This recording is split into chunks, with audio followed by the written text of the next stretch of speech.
Make sure closed captions are in place. Welcome, everyone.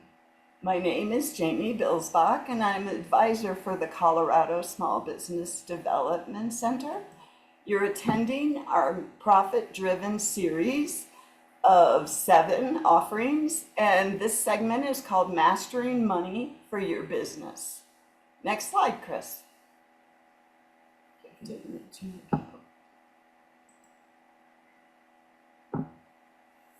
The Colorado Small Business Development Center is actually a network of 14 different centers, and we literally cover every county in the state. So please know we're here to support you. And how we support you is we offer no cost, confidential business advising, and we have our local advisors here at the center in Central Mountain serving Chaffee, Lake, and Park counties.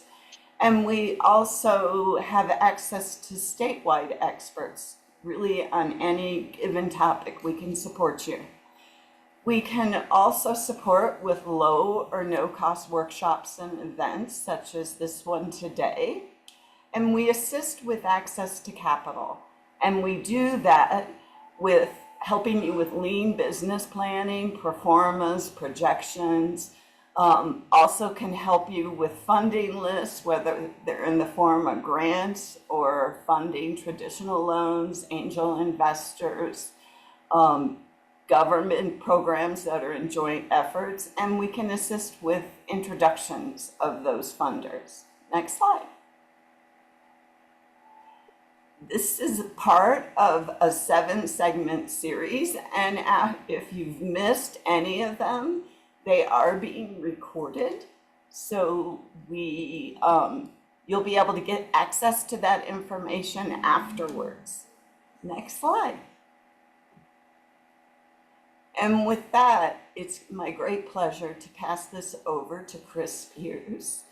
Chris is also a Colorado SBDC advisor, and he's a serial entrepreneur, and for me, a tech expert and automation expert, and obviously a finance expert. So with that, I'll pass it to Chris. Thank you. Thank you, Jamie. Appreciate it. So I wanted to give just a little bit about me really quick. So I'm currently the owner of Ignite 180. We build websites, CRMs, and automations for small businesses. I've owned 2 brick and mortar businesses prior to this agency that I'm a part of. Now, I do want to be clear, though. I'll be covering performance today, but I'm not a financial advisor by any means. I do have a degree in mathematics, so I love problem solving and modeling and incorporating what that looks like into businesses.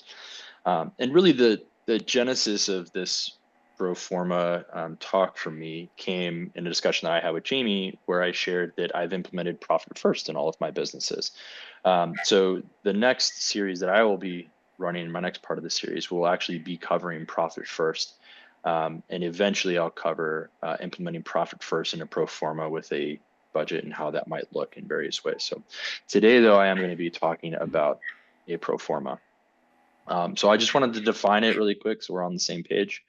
What a pro forma is. Merriam-Webster defines it. I prefer this second definition, to be very honest.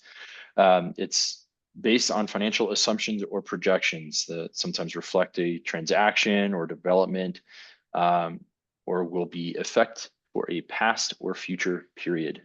The key things I like to pull out here are assumptions or projections, past or future period. All of those things don't exist, right? They're kind of made up or fabricated. And that's kind of what we're doing with pro forma. We're taking some information, and as best we can, we're creating what we think is going to happen. So sometimes pro formas have a bad rap. With some financial advisors, like, they don't mean anything. You can just put whatever you want in them. You can make a business look as healthy or not as you want. It's just a tool, and a tool is only as useful as you put it to use. So we're going to kind of cover how I create those pro formas to be accurate, usable tools. I like to think of them as a financial model. They are just used for future projections. So if you're doing a pro forma. If you're going to be doing any kind of bank lending or going through the SBA, you absolutely will be asked for a pro forma in some capacity, right? They're essentially looking to see, like, does this seem healthy? Did you think of everything? Are there any glaring things that are missed on the pro forma that aren't included? In which case, maybe you didn't think about the business the right way. It might be a riskier investment for that bank. So the more thorough we are on these, the better we can present our the health of our business, what we think our business is going to be to a bank. I also like to use these for very different reasons outside of a lending application. So they can be used as a potential budget application. Like, what does this look like, and applying it to a budget? Um, if I add a new stream of income, how does that affect my month over month process within the business? And sometimes it can be used to evaluate a partnership. So a quick little anecdote. Earlier this year, I was a director of operations for a small startup out of Texas. We, for the most part, we're in like a steel manufacturing space. And I was offered a sizable equity position within the business.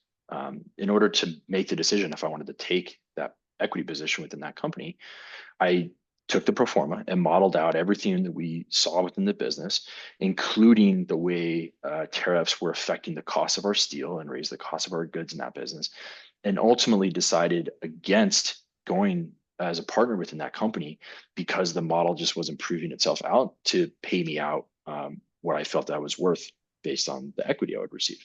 So they can just be very, very good tools, but only when you input the right information. A quick analogy that I like to think of with these two is that it's a map, right? It's just a map. A pirate map is hand drawn. It's rough. You still have to do a lot of exploring. Google Maps is much more accurate than a pirate map, right? A Google map is using historical data, satellite imagery, all kinds of different things to give you specifically where you are on that location, right? I like to think of that as like your financial documents you might get from a CPA that are historical, like an income statement, a balance sheet, or a cash flow statement. A pro forma doesn't necessarily use those documents. It kind of combines a couple of them, which I'll touch on here shortly. And not all pirate maps are created equal, right? Some are much more detailed and some are very rudimentary and can lead you to all kinds of different things. We're trying to create something that is as accurate as possible without necessarily pulling from historical documents. I like to share this Yogi Berra quote, right? If you don't know where you're going, you'll end up someplace else. That's what we're really trying to determine and get to where we want to go. So we want to create the most detailed map as possible. So when walking through our income streams and our expenses, we want to be as kind of think divergently, list out as much as you can, and think about all these different factors. I'm going to hopefully walk you guys through the different things to consider when creating these today. I want to briefly touch on those three financial statements before, just kind of what they are, so that we're at least on the same page about where a pro forma is. So to be clear, again, a pro forma is not any of these specifically, right? These come from like bookkeeping and CPA records. So the income statement just captures the financial performance of a company for a single year. It's also known as a P&L, or profit and loss. The cash flow statement tracks the uses of the cash during the same year period as the income statement. So you're still looking at a duration of time. And then a balance sheet is kind of like a health sheet of a company, or I like to think of it as like a stat sheet on a baseball card, where it gives you the numbers for that business. So you have your assets, and those balance against your liabilities and your owner equity. I'm going to define those things, but we're really not even going to spend much time on the balance sheet today. The pro forma is a bit of a hybrid combination between your income statement and your cash flow statement, and that's what we're going to be creating. So when we're building out a pro forma, you're going to be focusing on two aspects of the pro forma. You're always going to have like a month over month for a full year. So it'll be like January through December. And then you'll want like at least 3-year projection after that. So it'll be like year 1, year 2, year 3. And to kind of show quickly what that looks like, here's an example I have. And I have this spreadsheet. We'll spend a bit more time on this in a little bit here. But you'll see here's our month over month. The green, by the way, is all our income. Red is our expenses. And it just says month over month. And then For the 3-year projection, we just have year 1, year 2, year 3. Usually the numbers are bigger because they're annual totals and not just what we did each month. So my process when kind of mapping out how I build out a pro forma, I like to start with the information that is most concrete and readily referenceable for me, and then move into the more abstract information or the questions I have, as opposed to starting with all these questions and kind of hitting like a roadblock and working through my process of figuring out. 'Cause I may not know what revenue I'm going to do, and rather than waste a bunch of time personally, I can actually spend that time researching the expenses that I might have. So I start with listing out all my operational expenses. Then I determine my cost of goods, then any kind of startup or capital expenditure costs that I may have to create that business. That might be like a one-time or recurring expense, but we'll spend more time there in a moment. And then at that point, I actually project my revenue. So it's not the first thing, it's also not the last. And once I kind of see my revenue and my month over month cash flow, then I can determine if I need any kind of working capital to float operations, and look at that. So that's kind of like my fifth and final step. The other thing I want to talk about briefly is just kind of the mindset that I always use to approach when working through a pro forma. I, I try to be as conservative and realistic as possible. The key to this is that I want to build a margin of safety for myself when I'm making a decision. And to do so, I will overestimate expenses slightly, and I will underestimate revenue. Chris, sorry for interrupting you, Yeah, but not a problem. we're kind of, I caught this a little late, but the question is OPEX. Why not just spell this out? What OPEX is, I think. What operational expense? It's just kind of shorthand that I've used within. Um, Honestly, when you look at any kind of like publicly traded company and those financial statements, they will call it OPEX for those operational expenses, and it's just specifically, any expenses that happens when you're to maintain operations.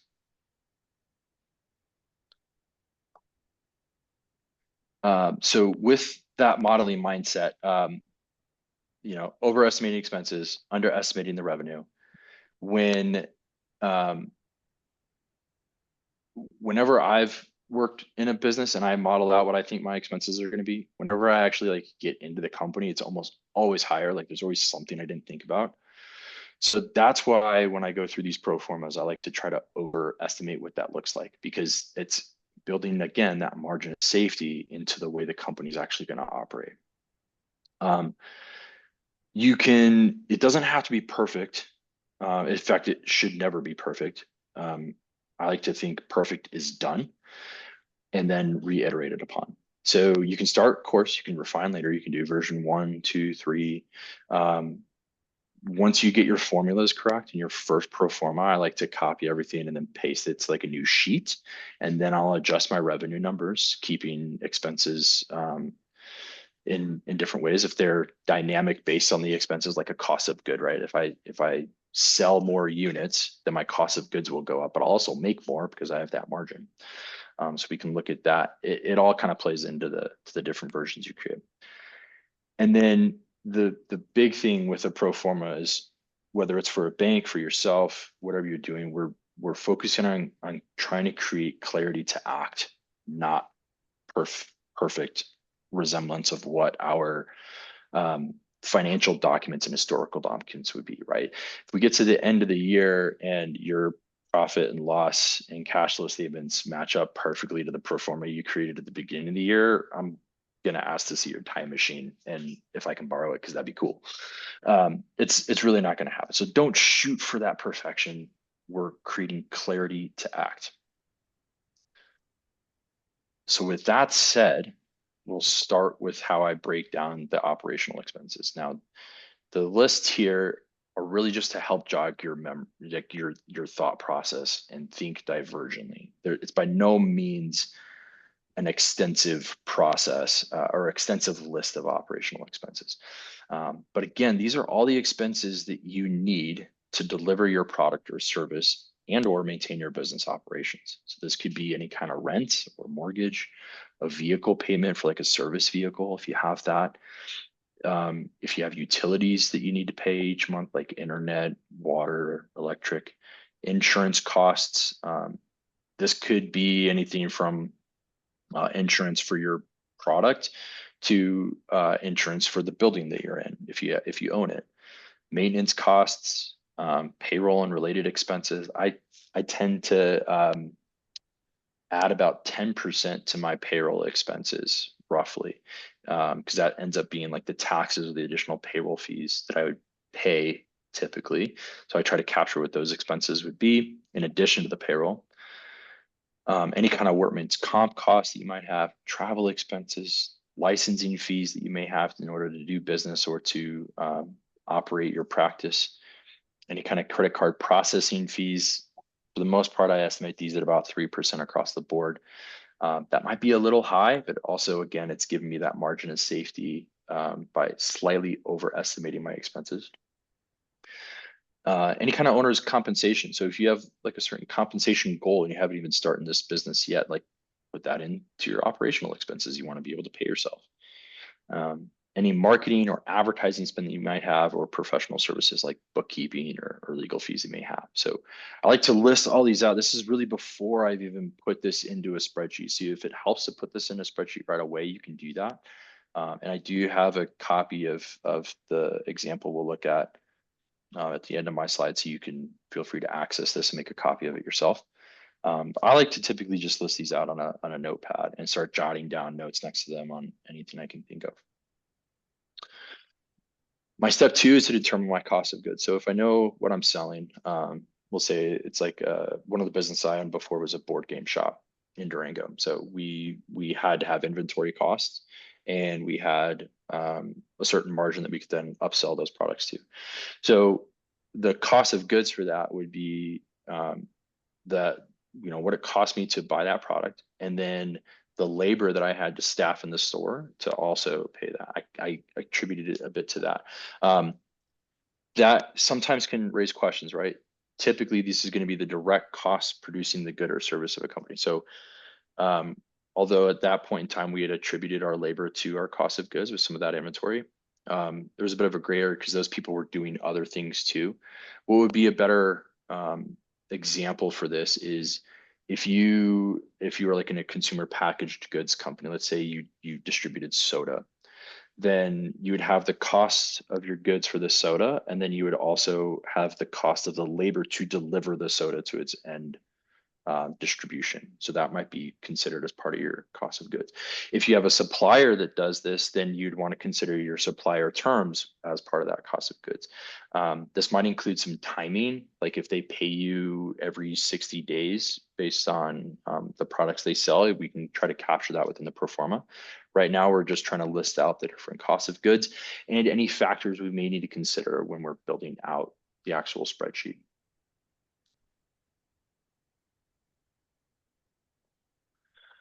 Step 3 for me is to input any startup and capital expenditures.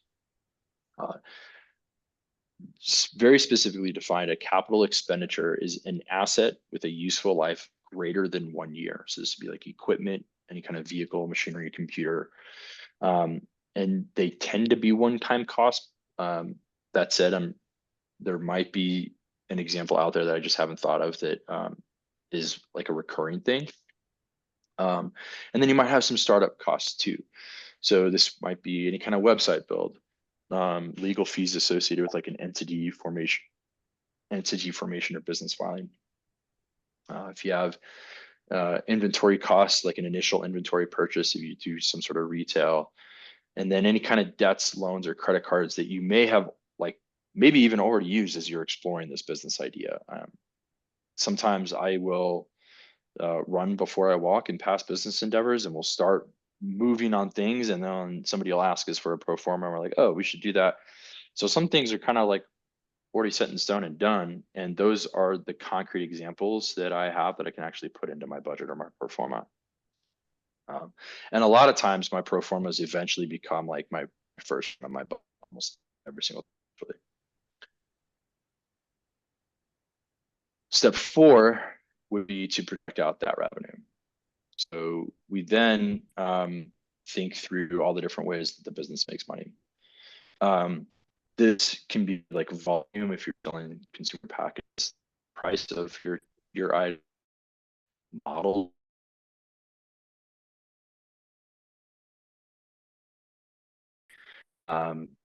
your how much you retain customers, the lifetime value that a customer has for your company, any kind of channels of distribution that you may have. So if that's online, retail, wholesale distribution, and with wholesale distribution, timing achievable.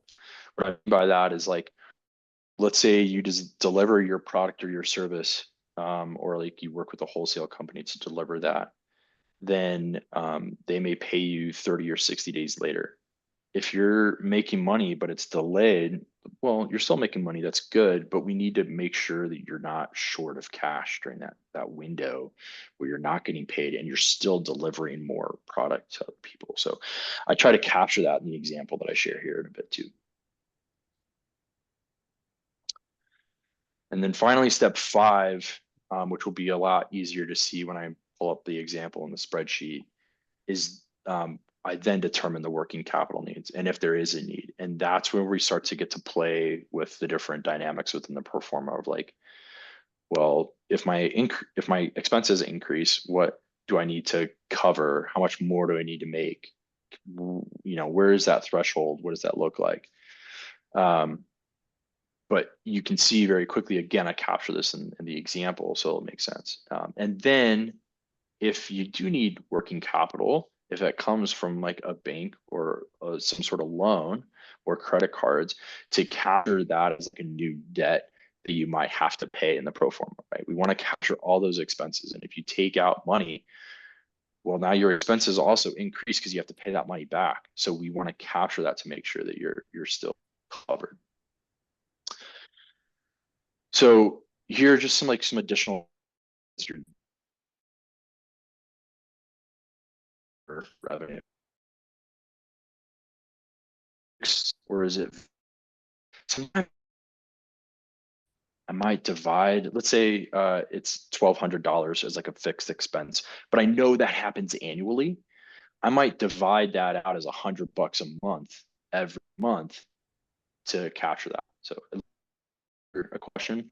Yes, I raise my hand.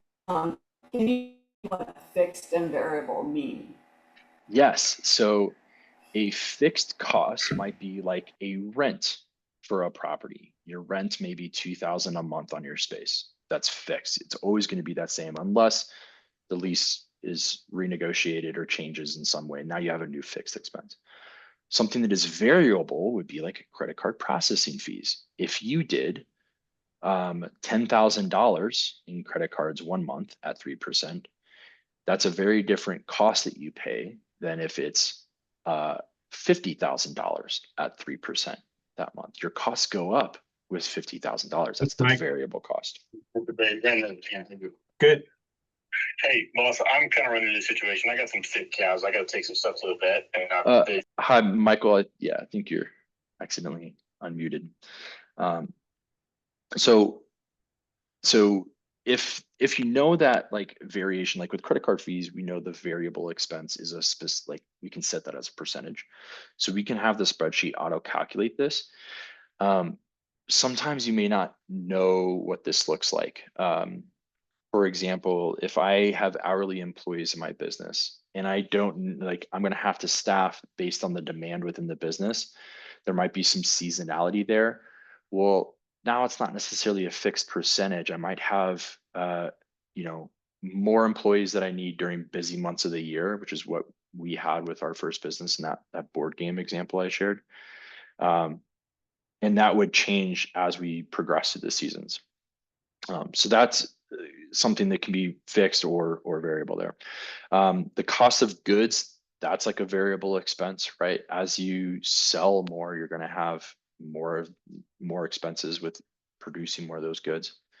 Any kind of payroll expenses, benefits, headcount that you may need to consider, any kind of software costs. So in my current business, there's a software cost associated each month to have a new employee come on. So I don't need to think just if, if I bring in an employee at $20 an hour, well, I now need to consider the payroll expenses, which is like a little 10% more. And then we'll say it's maybe $100 of monthly subscriptions for softwares. That might be like a Google Workspace, so they have an email and access to the company files. That might be specific software, and I might need to add a headcount with that. So that changes as well. These are just things to consider that as those things increase, to also revisit something like a software line item you have and make sure that that's accurate so we can create that accurate map. We kind of covered any kind of startup costs or funding, initial capital injection, something like that.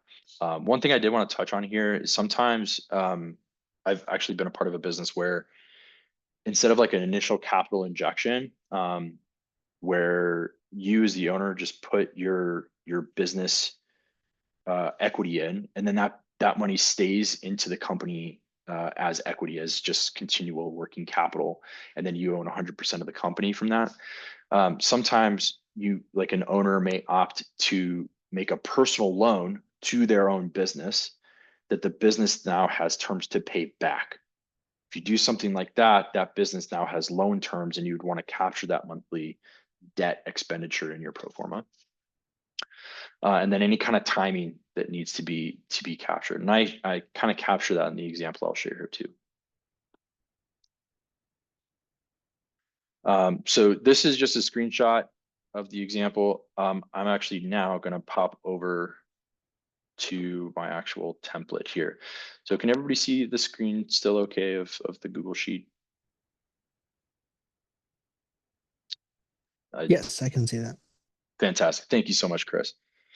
Good name, by the way. So this is kind of what we're looking at. I'll kind of walk through how I've developed this one. This isn't like the way to do a pro forma. It can be however you create it. And they're not all going to be the same because you'll have different line items. You might have different revenue options, things like that. I've structured this in a few different ways. One thing I'll point out here is this is kind of like, this is a sheet where I've referenced the different, let me start with this actually. This business is for a fictional business called Bob's Burgers Retail. We'll assume the only thing that this business sells is a burger and fries. It's like the one thing it costs the same for the most part of everything they do.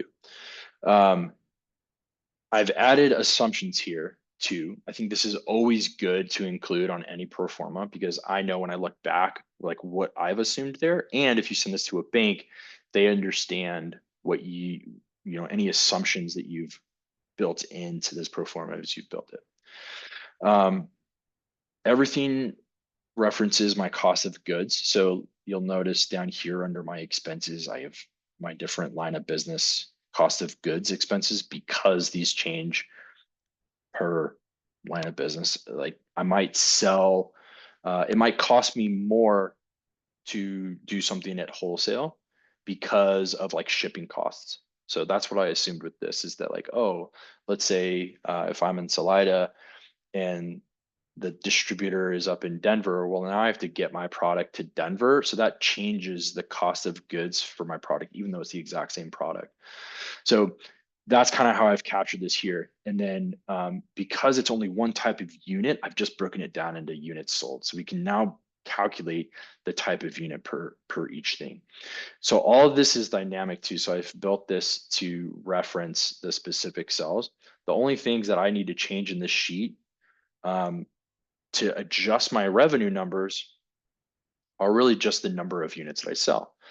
Everything else, for example, if I click down here into these cells, you'll see these are formulas built off of everything.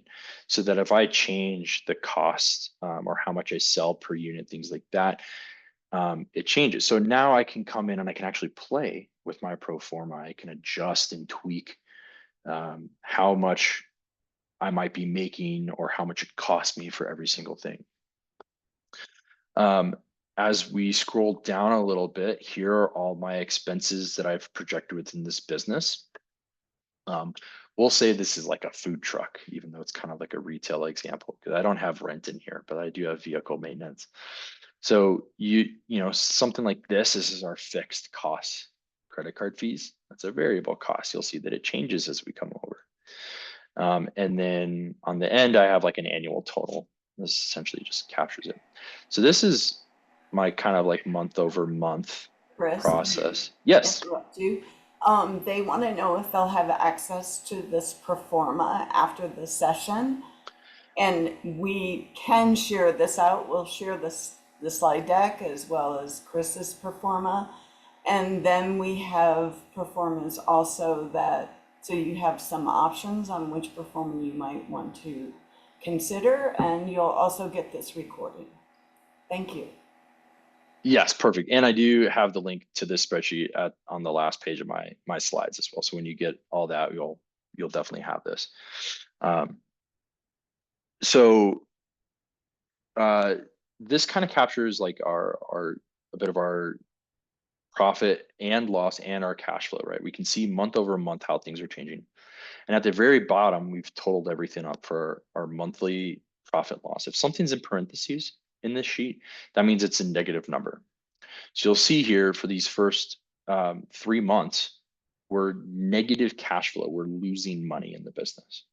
I started with 25,000, but by month 3, I've really just lost like 4 grand, 5 grand.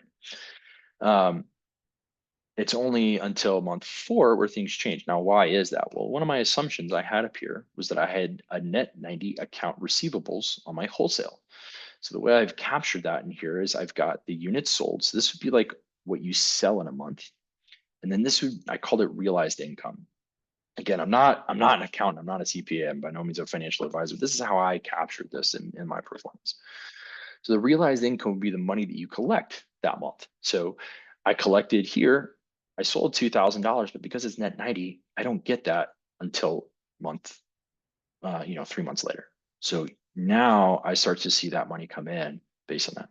So that's how I like to kind of capture this in different ways. If you have, even if you had like an accounts payable that might be 30. So let's say you have a supplier to create your product.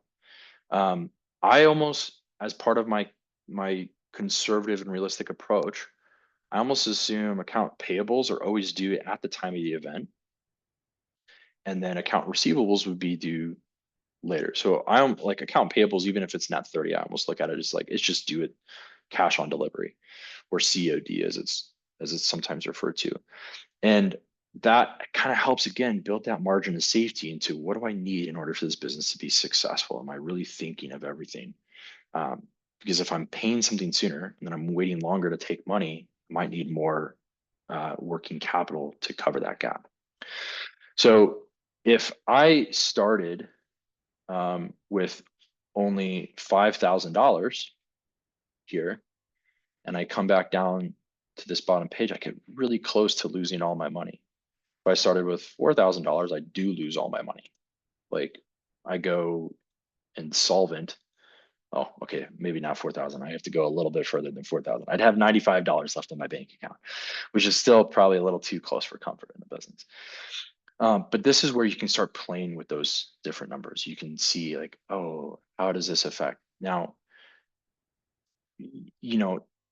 this is a pretty simplistic business model with the number of units sold. It's just a single type of product, and I'm trying to scale that one product as much as possible.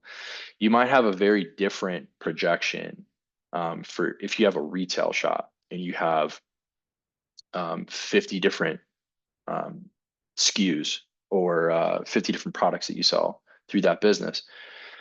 Now you're going to have a bit more complex model as you're building out the different revenue and how many of those different items you're going to have in place. So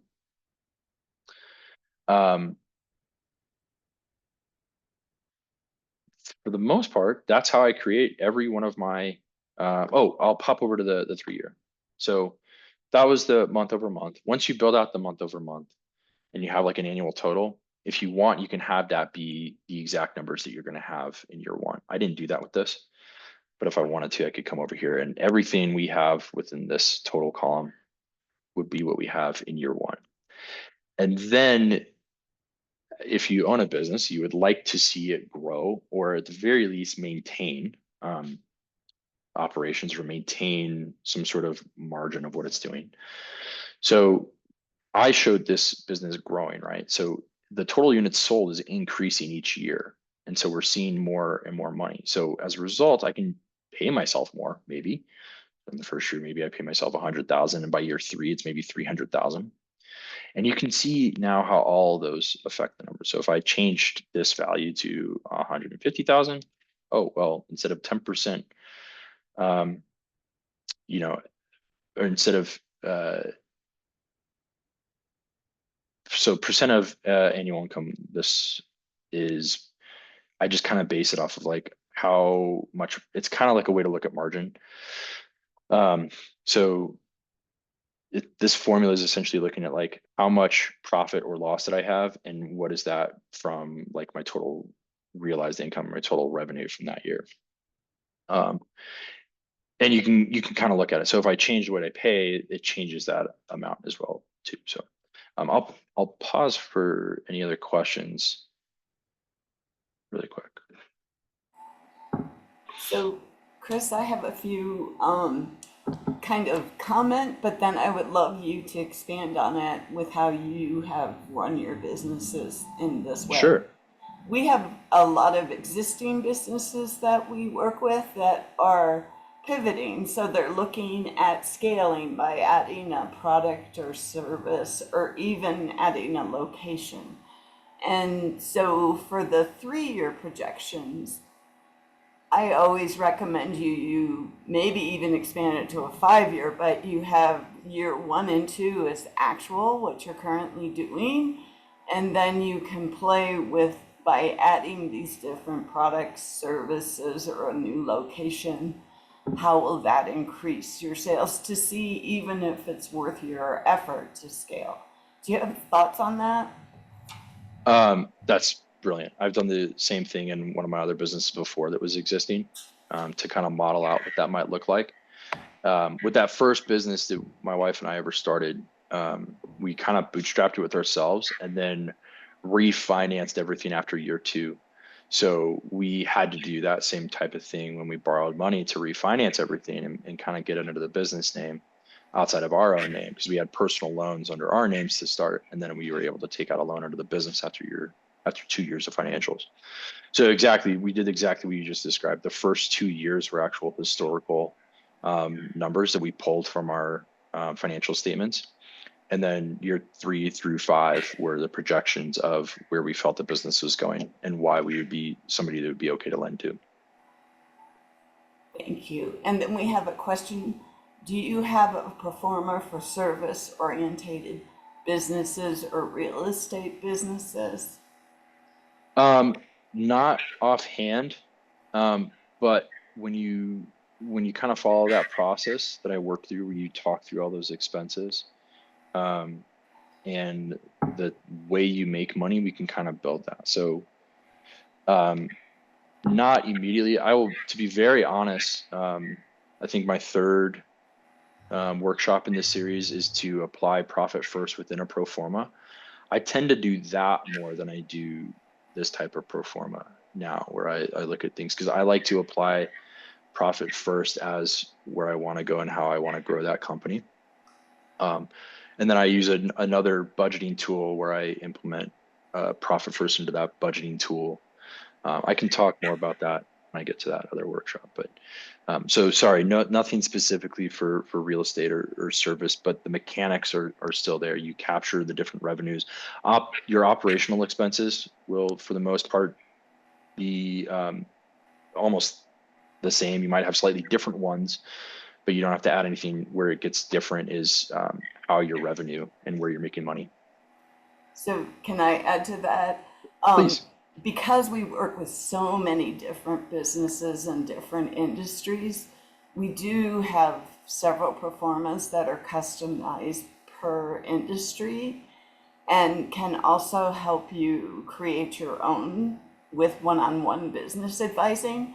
And then furthermore, a hack now that I use is actually using ChatGPT or Gemini and asking for my real estate business, I'm working on a pro forma, what would be revenue streams, what would be cost of goods, what would be expenses, and it can offer industry traditions about what those things are to at least prompt you to consider those other expenses or revenue streams. So we can send those out if you schedule an advising session. Thank you. And I guess I have one more question, Chris. Do you, Sure. I know Sean Allison, one of our advisors here who helps a lot of businesses with finance, he works with a lot of restaurants and before they're opening and really pushes them on their performance to have that very conservative, which I think you're absolutely right is necessary. And then you spoke about playing with them, have a second tab with your ideal kickoff performance sales, and then even have a third tab with if your sales far exceed what you expect. Yes. So that before you open, you have an ABC plan and can adapt accordingly. So thoughts on that? Yes. Let me just show you guys kind of how I do that effectively, right?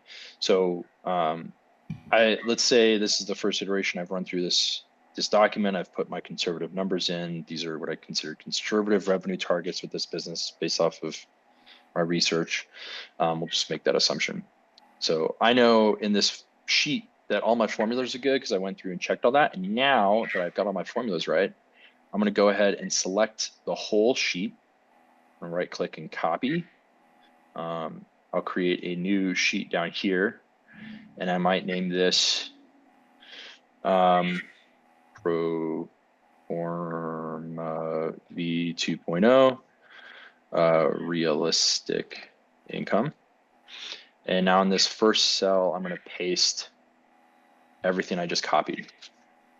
And now I can go through and I can play with my inputs. So if I think this is going to be more realistically like 300 and this might be 400 and then 500, I can go and adjust that now. Once you go through all those inputs that you change, you now have a very different business model that you're looking at that you can do. And then same kind of thing, you can create a new page and kind of do what your pipe dream or moonshot numbers would be like if somehow your business absolutely exploded, which I think is something we all like to dream about. It's kind of like hitting the lottery in some way when your business explodes so much and you don't need to be in it day to day anymore and you have people running everything for you and you're just collecting income from it. You can build that out into the pro forma too. So it's kind of a tool to use as like how you want to do that. And so when I mentioned that anecdote before where I used the pro forma to determine whether or not I wanted a part of that business partnership earlier this year. When we went through, we entered all our historic numbers, and then I figured out, okay, well, what do I want to make? So I put in my desired owner's comp, which was not $125 a month, by the way. If you know, at least this person is paying them in this fictional business. They're paying themselves even some small amount. So I put in what I wanted to make and then modeled that out based on, let me explain this better. So let's say I wanted to do 100,000 and, or rather 10,000 a month. So over the course of the year, it's $120,000. Well, I'm negative income here, right? I'm not making enough. So now I can play with how much more do I need to sell in order to be cash flow positive on that business. And I figure out what those numbers are. And then it can become a more realistic business for me. And now, so that's essentially what I did. Like, what do I kind of want to make? What would my equity be? And by year 2, if I want to make this, what do our numbers need to look like to sell? And is that realistic? Can we hit those numbers? And it didn't feel that way, which is why I didn't move forward with that business. Thank you. You actually showed me how to properly pace too, besides all this wisdom. We have another question. If you have a large number of SKUs, would you recommend using average cost per sale, or would you break it out by line items, say coffee, tea, hard goods, those types of things? Yeah, I think it would depend on the decision that I'm making. If I'm trying to make a high risk business decision that might cost me a lot, potentially, or put a lot of my risk on the table, then I'll be as detailed as possible. If I'm trying to get a ballpark for a projection, then I might put everything into a spreadsheet, figure out what that average cog per unit is, and average amount volume, just kind of put everything into that sheet based on the historical numbers you might have done. Based on the nature of the question, I assume they may already have something like a retail shop, so they've maybe done some business with that. So you can pull those historical numbers, put it into the sheet, average everything out, and then use that average as like the unit sold and what you're doing. So you kind of, for figuring out then the average um, dollar amount per visit of a customer in that application. So yes and no, in short, it just depends on the decision you want to make. We don't have any more questions in the chat. I didn't know if you wanted to continue or what next steps you would like to take. That's all I have right now. Hope this was helpful for everyone to share a little bit about my process. Chris, you helped me a lot, and I've been doing this for years, so thank you. And everyone else, we will stop recording in a moment to open it up in case you want to directly ask your questions. But Chris, please do share your conclusion here. Thank you. Yeah, sure. So, I mean, ultimately, in conclusion, whenever you're working through this, I think the best thing you can do with your pro forma is that conservative and realistic nature of everything. Overestimate your expenses. I've never been in a business where I go through like my initial thought on a business and things aren't actually more expensive when you get into the business. It's always more expensive. There's things I didn't think about. So I always overestimate those within reason. And then I underestimate within at least one model of my pro forma. That's probably the best things you can do. Think of as many of the expenses as you can and then overestimate them, underestimate everything else. So yeah, thank you all for joining me today. Hey, Chris, I had a quick question. Sure. So I really I think that's a great spreadsheet. I think it's I think thinking like this creates a structure for how the business is going to go. I mean, you know what to track from now on, because you've captured those things. Um, Now I have a service-based business. Now, what do you think your approach would be with various types of services? Would that be having already well, maybe having a separate spreadsheet where each service has its cost of goods, expenses, and then either perhaps a percentage of what that could look like versus what the revenue produced, or Yeah. What kind of service-based business do you run? a landscaping business, Okay. remodel, specifically an outdoor remodel one. Yeah. Okay. So each project, it, you know, is a totally unique cost with that. Mhm. So similarly, I might, to like the previous question where it was like, would you average out? I think the question was if you had a large number of SKUs in your business, would you average out an average or go detailed? Well, with your example, right, you can't get detailed on, well, the project I don't even know exists yet that I might close in 2 years would be $20,000. You don't know what that is. Right. So, but you know, if you've done some business and you know what that historical is, you can figure out your average deal value. And I would probably use that number as what's my average deal value?